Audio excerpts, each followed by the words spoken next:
have more than 50 years of history.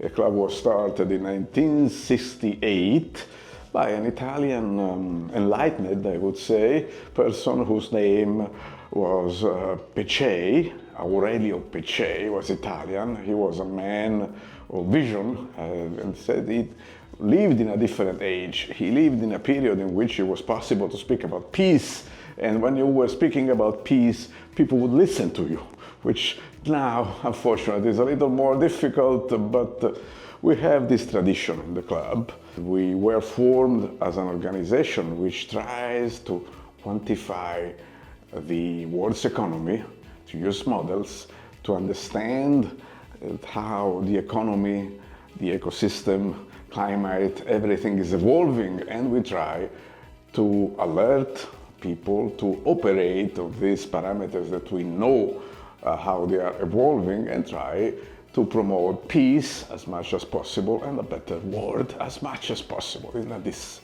even though it is a very difficult moment.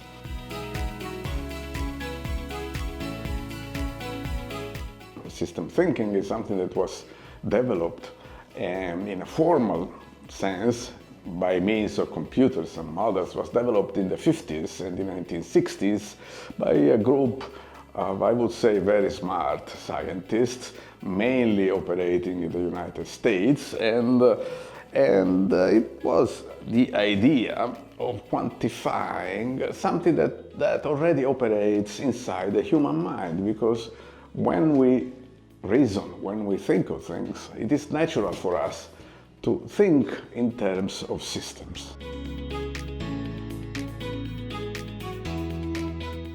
Everything is evolving, as you know. The Club of Rome is evolving. And things in our times change so fast. It's unbelievable. The world today is incredibly different than it was just a few years ago. So the Club of Rome has to follow, to change.